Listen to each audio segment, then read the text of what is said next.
What if everything you thought you knew about crypto was built on the wrong question?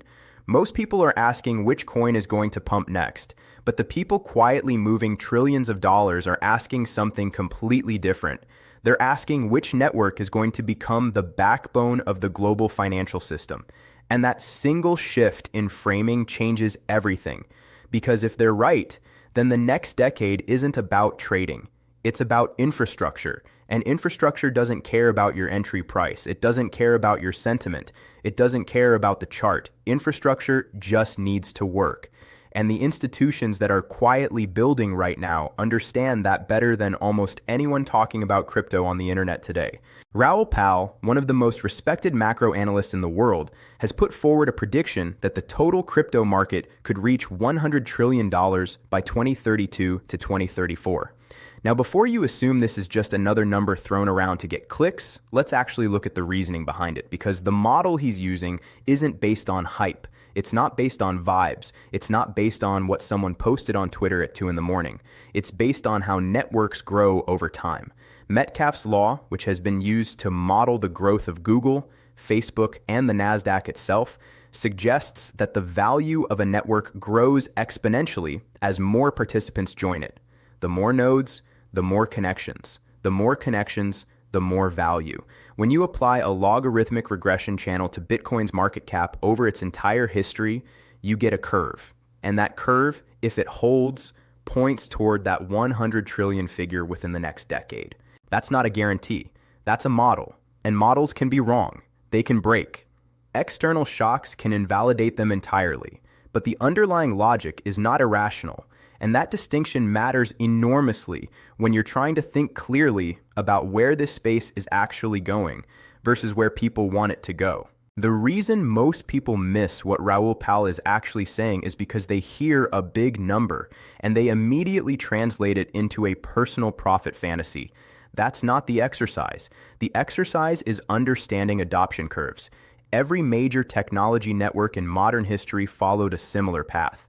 Slow, almost invisible growth at the beginning, then a period where adoption appears to accelerate, then a tipping point where the technology becomes embedded in daily life and people stop thinking of it as a technology and just start thinking of it as the way things work.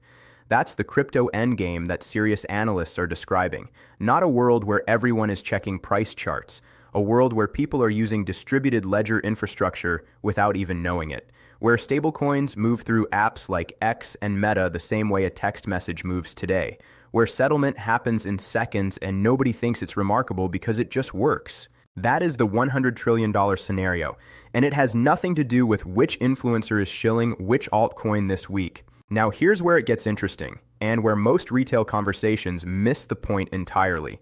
RippleX, the development arm behind the XRP Ledger, recently laid out their goals for 2026 in an interview with The Block. And what Marcus and Fanger, the senior vice president, described wasn't a trading pitch. It wasn't price prediction content. It was an infrastructure roadmap. They're focused on bringing high-quality real-world assets onto the XRP Ledger, building out institutional lending protocols, smart escrows, atomic swaps, and what they're calling collateral mobility. If you strip away the crypto branding and read those words again slowly, you'll recognize them. Real-world assets, lending protocols, collateral mobility, atomic settlement. That is the language of institutional finance. That is how banks talk. That is how asset managers talk.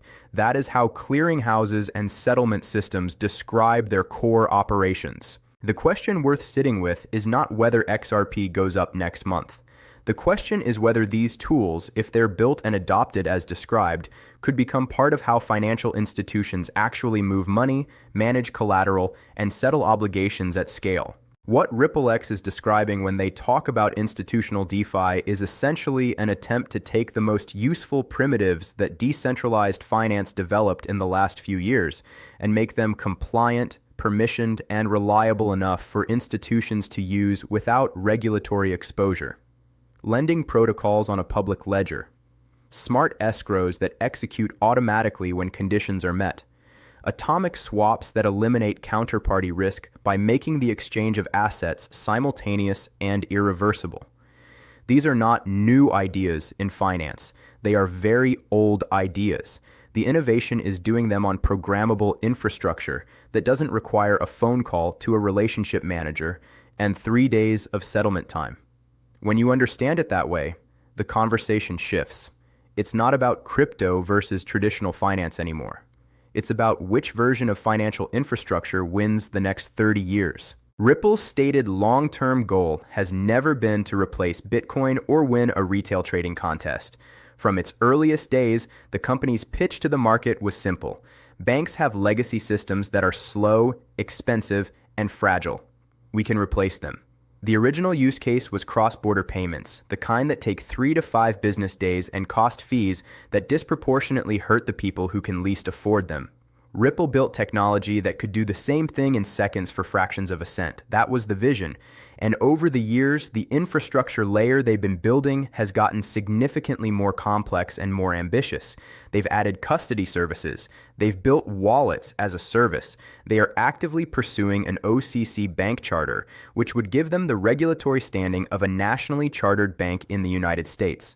And if they achieve a direct operational connection to systems like FedNow or FedWire, the Federal Reserve's real-time payment and wire transfer networks, the position they would occupy inside the U.S. financial system would be fundamentally different from anything a crypto company has held before. Not because of speculation, not because of market cap, but because infrastructure embedded inside existing financial plumbing is extraordinarily difficult to remove once it's there. That is not a crypto argument. That is just how legacy systems work. Swift has been criticized for decades. It's still here. Visa and MasterCard were supposed to be disrupted.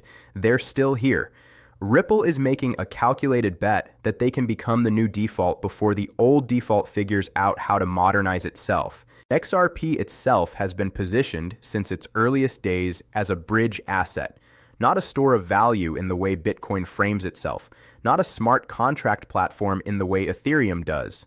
A bridge. A way to move value between currencies, between institutions, between ledgers, without requiring either party to hold the other's currency, without requiring a pre-funded Nostro account sitting idle in every market you want to operate in.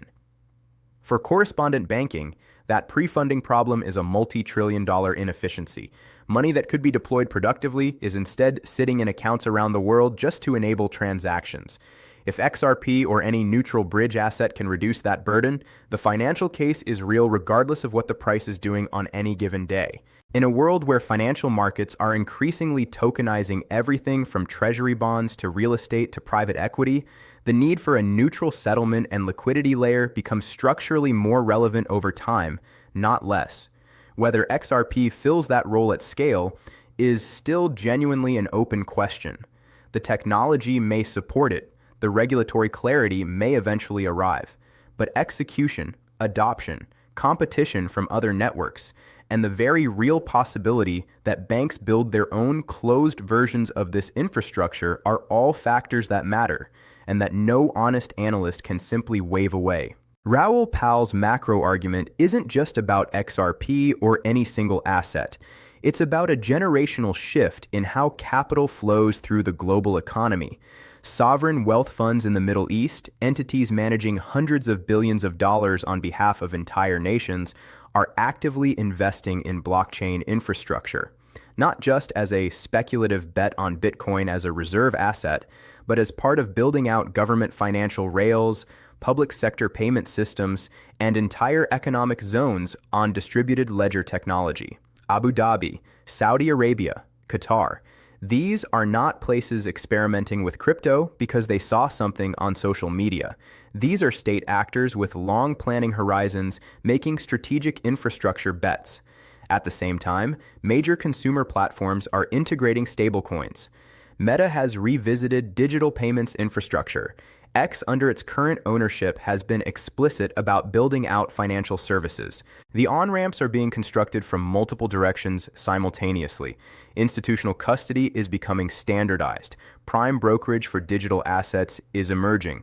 Tokenized money market funds are live. The infrastructure for institutional capital to flow into this space at a scale that retail traders cannot fully conceptualize is being built right now, quietly, without much fanfare.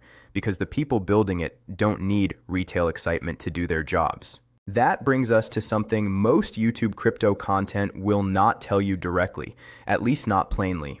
The regulatory battle happening right now in Washington is not primarily about protecting retail investors. It is about who controls the infrastructure layer. The Clarity Act, which would define whether certain digital assets are treated as commodities or securities under U.S. law, has become a major political flashpoint. Banks are lobbying aggressively, not because they hate blockchain technology, but because they understand that whoever controls the regulatory definition of these assets controls who gets to build the rails, who gets to custody them, and who gets to earn the fees on every transaction that flows through the system. Brian Armstrong from Coinbase publicly pulled support from the Clarity Act, and he was candid about why. Parts of the bill would directly conflict with Coinbase's existing infrastructure and business model. This isn't corruption. This is how every major industry in America operates when the rules of the road are being written. Everyone is fighting for the version of regulation that benefits them. The CFTC has signaled that even without new legislation, regulators could potentially create rules that open the door for institutional participation in crypto markets. But here's the catch. Rules created by regulatory agencies without an act of Congress can be reversed by the next administration. They are inherently temporary. Legislation is durable. And that gap between durable and temporary is exactly where uncertainty lives.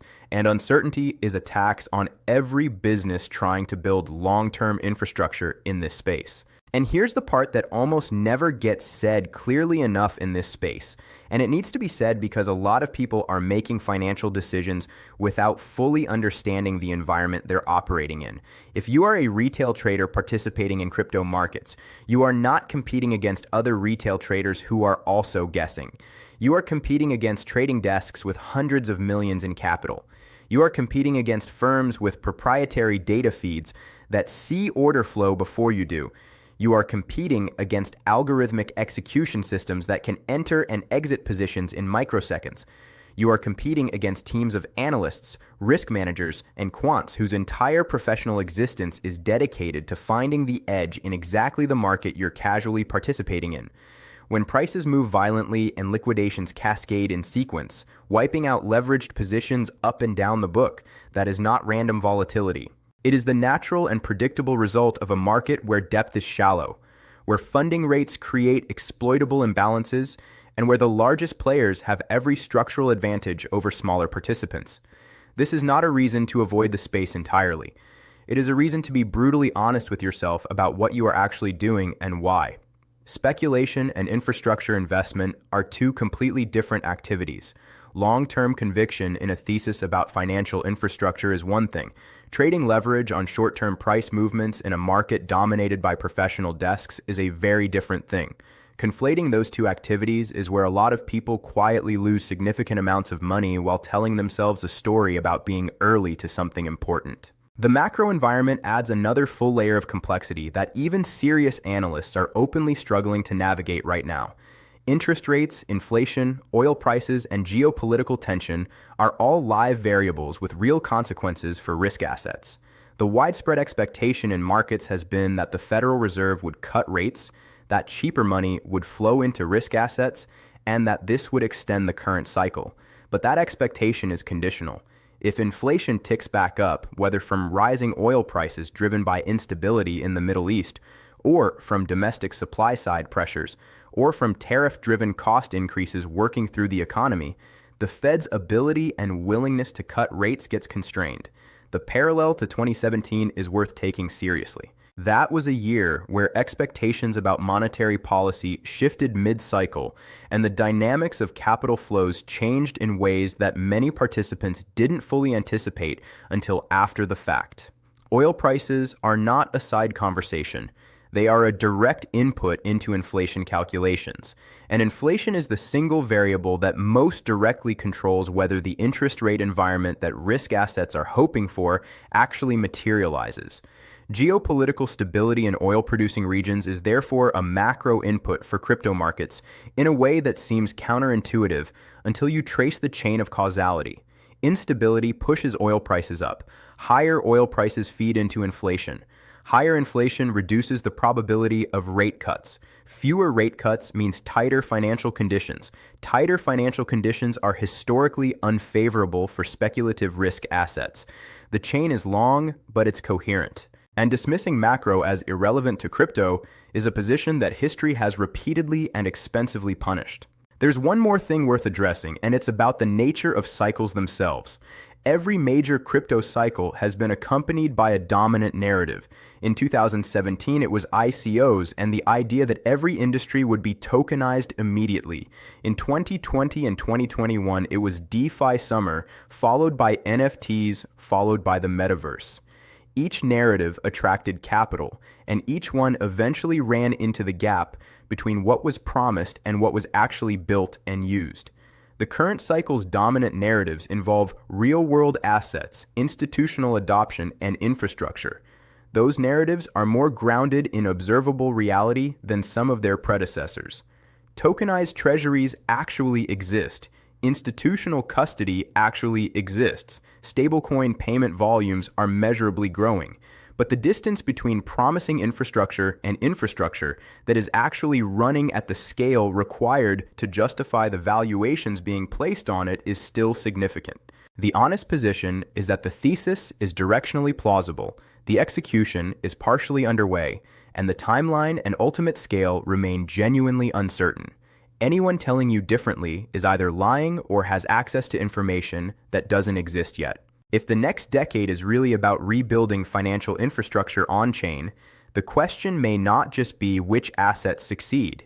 It may be which networks become the actual rails of the next financial system. Rails don't need to be exciting. They don't need trending hashtags. They need to be reliable, compliant, scalable, and embedded deeply enough that switching costs become prohibitive over time. That is how Swift survived for 50 years, despite being almost universally criticized by the people who use it. That is how Visa and MasterCard maintained structural dominance long after analysts predicted their disruption. The projects and companies in this space that understand they are competing to become infrastructure, not competing to become the most talked about asset in the next bull run, are playing a fundamentally different game with a fundamentally different time horizon. Whether they win is genuinely uncertain. The incumbents are not standing still. Regulators will shape the outcome in ways no one can fully predict, and the macro environment will determine the pace of capital flows in ways that have nothing to do with the quality of the technology. But understanding the game that's actually being played beneath the noise of price predictions and social media cycles is the only honest starting point for evaluating whether any of this actually matters in the long run.